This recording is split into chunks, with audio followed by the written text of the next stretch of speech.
कैसा ये इश्क है, कैसा ये प्यार, जीते जी दिल को मारे 100 बार। दादा जान, अब्बू हमारी जिम्मेदारी है। अब तुम मुझे बताओगी कि तुम्हारी क्या जिम्मेदारी है और मेरी क्या जिम्मेदारी। अस्सलाम वालेकुम प्यारे दोस्तों, कैसा ये इश्क में देखा जाएगा कि सिला का नाना, जिसको कि एक बैड करैक्टर दिया गया है, इसी तरह इस बंदे को अपनी ही बेटी जहर लगने लगी जब उसने अपनी पसंद की शादी की। शादी तो हो ही जानी होती है, मगर अगर वो अपनी बेटी की पसंद को कबूल कर लेता तो फिर क्या होता।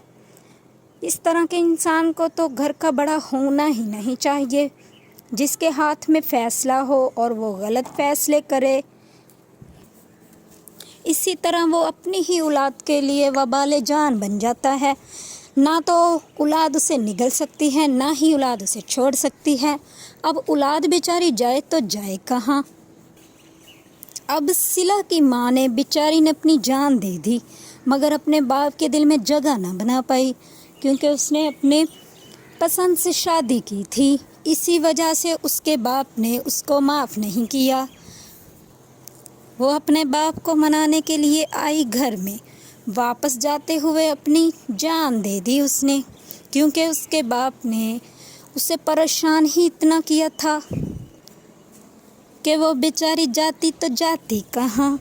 फिर उस बेचारी को कब्र ने जगह दे दी, वहाँ चली गई, क्योंकि जब माँ बाप औलाद से ला ताल्लुकी करते हैं तो फिर औलाद के लिए जीना मुश्किल हो जाता है, उसकी औलाद के लिए जीना दो बार हो जाता है।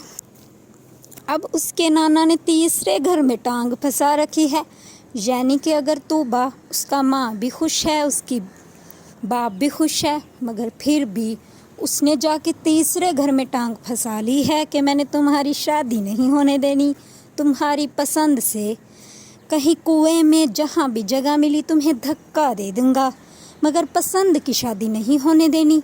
उस बेचारी की भी किस्मत ख़राब है कि उसका बाप बेचारा कब्र में जा पहुँचा। आने वाली किस्त में देखा जाएगा कि वो शदीद बीमार होने की वजह से हॉस्पिटल पहुँच गया, या तो फिर बेचारा इस दुनिया से जाएगा, या फिर बेचारा हॉस्पिटल के बेड पर पड़ा अपनी जान दे देगा। उसका बाप भी चाहता है कि वो अपनी बेटी की पसंद से शादी करे उसकी, मगर उसने अपनी टांग फंसा रखी है। अब वो बेचारा मजबूर है कि वो अपने मामू जान का कहना नहीं मोड़ सकता, क्योंकि वो ख़ानदान का बड़ा है और फैसले लेने का पूरा हक रखता है।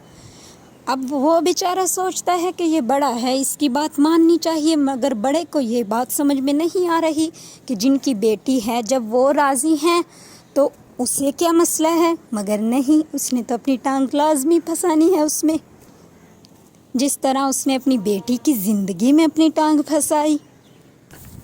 और वो बेचारी एक्सीडेंट होने की वजह से कब्र में जा पहुंची।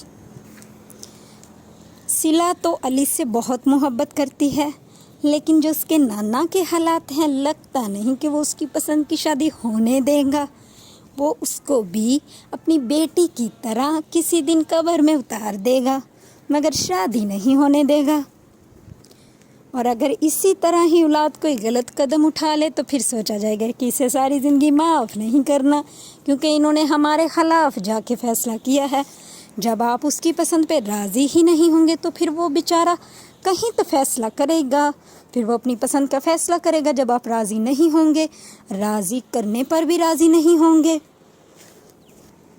घर के बड़ों को अपनी औलाद की खुशियों का सोचना चाहिए कि वो भी हमारी औलाद हैं, क्यों ना हम इनके मशवरे से चलें, हम इनकी खुशी देखें। ठीक है, अगर कोई औलाद गलत कर रही है तो आप ना उसके साथ चलें, लेकिन अगर कोई हक़ पे है तो ज़रूरी है कि उसका साथ दिया जाए, वरना ज़ाहरी बात है कि वो एक गलत कदम उठाएगा, और जब वो गलत कदम उठाएगा तो फिर वो ख़ानदान से निकाला जाएगा।